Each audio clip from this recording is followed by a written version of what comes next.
नमस्ते गाइस, और आज की फाइट वीडियो में सबसे पहले बात करते हैं हबीब नूरमागोमेडोव के बारे में, जहां पर फाइनली हबीब ने सारी रूमर्स को एड्रेस किया है जो भी उसके रिटर्न के बारे में चल रहे थे, और क्या हबीब का फिर से रिटर्न होने वाला है या फिर नहीं, इसके बारे में भी बात की है। इसी के साथ जो UFC 300 में BMF फाइट हो रही है जस्टिन गेची और मैक्स होलोवे के बीच में, उसके बारे में भी हबीब ने बात की है। बट सबसे पहले देखते हैं कि हबीब नूरमागोमेडोव ने क्या कहा अपने रिटर्न के बारे में। तो जो भी रिसेंटली हबीब को लेकर रूमर्स चल रहे थे कि वो फिर से ट्रेनिंग करने लग पड़ा है और मे बी वो फिर से फाइट कर ले, तो इन सब को डिक्लाइन करते हुए हबीब नूरमागोमेडोव ने ये कहा है कि वो कभी भी फिर से फाइट नहीं करेगा। हबीब का ये कहना था कि कभी भी UFC ने उसे डायरेक्टली कांटेक्ट नहीं किया है किसी भी फाइट को ऑफर करने के लिए, और क्या वो रिटर्न करेगा इसके बारे में इंफॉर्मेशन लेने के लिए। बट उसे ये भी पता है कि UFC के ऑफिशियल्स ने जो उसका मैनेजर है यानी कि अली अब्दुल अजीज, उसको कई बार कांटेक्ट किया है, बट उसने ऑलरेडी अपने मैनेजर को बोल रखा है कि अगर UFC की तरफ से कोई भी फाइट ऑफर आता है तो वो उस ऑफर के बारे में उसके साथ डिस्कस भी ना करे। अक्टूबर 2020 जब उसकी लास्ट फाइट हुई थी, जहां पर उसने रिटायरमेंट को ले लिया था, उसके बाद से उसने प्रॉमिस किया था कि वो कभी भी फाइट नहीं करेगा, और ये प्रॉमिस वो कभी भी ब्रेक नहीं करेगा। अब इसके बाद UFC 300 में जो जस्टिन गेची और मैक्स होलोवे की फाइट हो रही है, वो हबीब के अकॉर्डिंग जरा भी सेंस नहीं बनाती है, और यहाँ पर भी हबीब का यही कहना था कि उसे जरा भी समझ नहीं आया कि क्यों UFC ने इस फाइट को बुक किया है। ये फाइट जरा भी सेंस नहीं बनाती है, और उसके ओपिनियन में मैक्स होलोवे को चाहिए था कि वो इलिया टुपुरे के साथ फाइट करे। मैक्स को चाहिए था कि वो इलिया के साथ फाइट करे, वेरएस जस्टिन गेची की फाइट होनी चाहिए थी इस्लाम महाचेव के साथ। उसकी ओपिनियन में इस्लाम महाचेव और जस्टिन गेची की फाइट होनी चाहिए थी जून के मंथ में, और फिर उसके बाद चार्ल्स ओलिवेरा और अरमान सरूकियन में से जो भी विन करता उसके साथ फाइट होनी चाहिए थी winner of Islam महाचेव and Justin गेची, और ये फाइट होनी चाहिए थी अक्टूबर अबू धाबी में। तो इसीलिए उसे UFC का प्लान जरा भी समझ नहीं आया, बट उसे एक बात पता है कि इस्लाम महाचेव किसी भी ओपोनेंट के लिए रेडी है और वो किसी को भी बीट कर सकता है। You know, it's like it's all respect for Max Holloway, but I don't know and I don't understand why UFC make this fight. Justin Gaethje versus Max Holloway. It no make sense. You know, it's my opinion. My opinion, Holloway is supposed to fight with Topuria next, maybe September. Justin Gaethje is supposed to fight with Islam, May, June, and Tsarukyan versus Oliveira. They fight April. Okay. Yeah, UFC. April who win, and May, June who win versus Islam versus Justin Gaethje. They supposed to fight end of the year in Abu Dhabi. This is, I think, more makes sense now. But Islam ready to fight with anybody. आज की next 5 video में बात करते हैं नीरज गोयात और Jake Paul के बारे में। इन दोनों बॉक्सर्स को लेकर रिसेंटली एक पॉडकास्ट निकला है, तो जिसको वो पूरा पॉडकास्ट देखना है तो मैं लिंक डिस्क्रिप्शन में डाल दूंगा, वहां से तुम इसको देख सकते हो। बट यहाँ पर अगर मेन चीज के बारे में बात करें तो बेसिकली जेक पॉल ने यहाँ पर भी ये बात बोली कि उसे जरा भी नहीं लगा था कि नीरज गोयात इंडिया से पोर्टो रिको आने वाला है, उसके साथ फेस ऑफ होगा, और इसीलिए अब वो इंटरेस्टेड है नीरज गोयात के साथ फाइट करने के लिए। जेक पॉल का ये कहना था कि वो श्योर नहीं है कि उन दोनों की फाइट हो सकती है या फिर नहीं, बट डेफिनेटली उसे ये बॉक्सिंग फाइट इंटरेस्ट देती है, और वो मे भी इंडिया फ्लाई आउट कर ले नीरज गोयात को बीट करने के लिए। दूसरी साइड नीरज गोयात का भी यही कहना था कि वो जेक पॉल और उसकी जो प्रमोशन है उन दोनों को रिस्पेक्ट करता है, क्योंकि उन्होंने बॉक्सिंग को फिर से काफी इंटरेस्टिंग बना दिया है, और इसीलिए वो चाहता है कि वो जेक पॉल के साथ फाइट करे। वो इंडिया में ये फाइट डेफिनेटली कर सकते हैं, क्योंकि वो खुद जानता है कि जेक पॉल के भी इंडिया में काफी फैंस हैं, तो ये बॉक्सिंग मैच अगर इंडिया में हो जाता है तो ये फाइट बहुत बड़ी होगी। आज की नेक्स्ट 5 वीडियो में बात करते हैं फेदरवेट चैंपियन इलिया टुपुरिया ने कॉल आउट किया है बैंटमवेट चैंपियन शॉन ओमैली को। अब जब इलिया टुपुरिया अपनी फाइट को विन किया था और एक न्यू फेदरवेट चैंपियन बना था, तो उस टाइम पर जब शॉन ओमैली ने इलिया टुपुरिया को कॉल आउट किया था, तो इलिया टुपुरिया ने उस टाइम पर शॉन ओमैली के कॉल आउट को रिजेक्ट कर दिया था। बट अब ऐसा लग रहा है कि इलिया टुपुरिया भी इस फाइट को चाहता है, जहां पर इलिया टुपुरिया ने रिसेंटली ट्वीट किया, मी वर्सेस शॉन ओमैली, ये फाइट कौन देखना चाहता है? So what do guys think about this? क्या तुम इलिया टुपुरिया और शॉन ओमैली की फाइट देखना चाहते हो, या फिर इन दोनों फाइटर्स को चाहिए कि वो अपने अपनी वेट क्लास में अपने ही डिवीजन के नेक्स्ट ओपोनेंट्स के साथ फाइट करें? अब इलिया टुपुरिया की बात लगी थी, तो आज की नेक्स्ट 5 वीडियो में बात करते हैं उस्मान नूरमागोमेडोव ने क्या कहा इलिया टुपुरिया के बारे में। तो उस्मान नूरमागोमेडोव जो बैंटमवेट फाइटर उमान नूरमागोमेडोव का ब्रदर है, उसने रिसेंटली इलिया टुपुरिया को कॉल आउट करते हुए एक पोस्ट किया, जहां पर इस पोस्ट की ट्रांसलेशन ये थी कि हर मेटाडोर के लिए एक बुल होता है। उमान नूरमागोमेडोव को उसके साथ फाइट करने के लिए बैंटमवेट डिवीजन से फेदरवेट डिवीजन डिवीजन में मूव करने की जरूरत नहीं है, क्योंकि उसके पास भाई है जो इलिया टोपुरे के एस को बीट करने वाला है।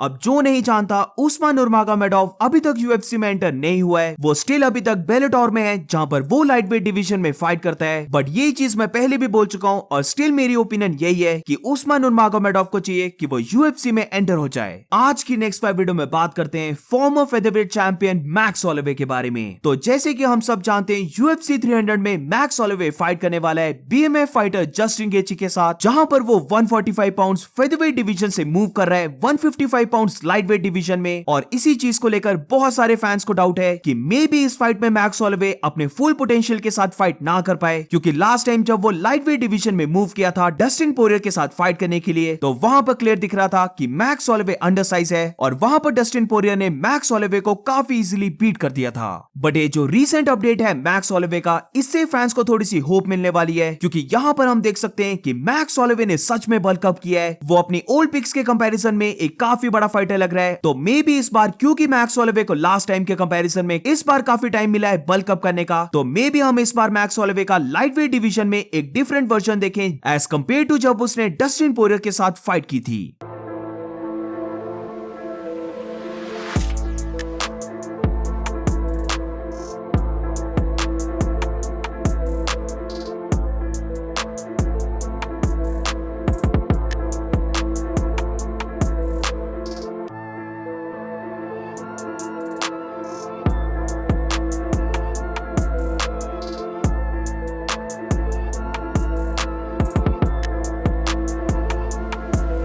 आज की नेक्स्ट वीडियो में बात करते हैं बैंटमवेट चैंपियन शॉन ओमेली ने क्या कहा चिटो वेरा के बारे में और मार्लिन चिटो वेरा ने क्या कहा शॉन ओमेली के बारे में। अब इन दोनों फाइटर्स की UFC 299 की मेन इवेंट में फाइट होने वाली है, जहां पर जो उनकी लास्ट फाइट हुई थी उसके बारे में शॉन ओमेली का ये कहना था कि उसकी लेग इंजरी से पहले अगर हम फाइट को देखें तो उस फाइट में वो मार्लिन चिटो वेरा को बीट कर रहा था, और इस रीमैच में भी उसे लगता है कि वो मार्लिन चिटो वेरा को बीट करेगा, जहां पर उसे नहीं लगता कि मार्लिन चिटो वेरा उसके पंच को ले पाएगा। शॉन ओमेली का ये भी कहना था कि ये सब जानते हैं कि मार्लिन चिटो वेरा डिजर्व नहीं करता है टाइटल के लिए फाइट करना, बट क्योंकि उन दोनों के बीच में हिस्ट्री रह चुकी है और उसे ये लगता है कि चिटो वेरा की फाइट एक बड़ी फाइट है, इसीलिए उसने चिटो वेरा को ये अपॉर्चुनिटी दी। अब मार्लिन चिटो वेरा की बात करें तो बेसिकली चिटो वेरा का ये कहना था कि वो शॉन ओमेली की फाइट को काफी सीरियसली ले रहा है, क्योंकि वो एक चीज जानता है कि इस फाइट में शॉन ओमेली काफी कॉन्फिडेंस के साथ आने वाला है, क्योंकि जिस वजह से उसने एल्जमेन स्टर्लिंग को नॉकआउट किया था वो डेफिनेटली उस फाइट के बाद काफी पम्प्ड होगा। बट इसी के साथ चिटो वेरा ने यह भी कहा कि उसकी ओपिनियन में वो नॉकआउट एक ज्यादा इंप्रेसिव नॉकआउट नहीं था, क्योंकि अगर हम एल्जमेन स्टर्लिंग को देखें तो वो कभी भी एक गुड स्ट्राइकर नहीं था, वो हमेशा काफी ऑकवर्डली फाइट करता था, और शॉन ओमेली की फाइट में भी उसने ऐसा ही किया और इसके लिए उसने पे किया। बट अगर उसकी बात रही तो वो शॉन ओमेली के साथ फाइट कर सकता है, वो पंच टू पंच शॉन ओमेली के ही तरह काफी पावरफुल है, वो उनकी फाइट में पंच को भी ले सकता है, और वो जितनी पावर से पंच लेगा वो उतनी ही पावर से पंच भी रिटर्न कर सकता है, और इसीलिए उसे लगता है कि इस रीमैच में भी वो शॉन ओमेली को फिर से क्विट करवाएगा। Is that what you're saying? I'm sure his confidence is gonna be way higher just because he just beat Aljamain and he's coming off a big win and he won the title, right? But Aljamain, great fighter overall, but the guy cannot strike. He's all awkward, it's all weird to get to his shot and make you work from there and eventually get to a good position. But if you go punch for punch, he can fight. And we all know that. I can fight. I can be in front of you. I can read you. I can take a punch, and I can punch just as hard as you. I know how strong I am. I know how good I am.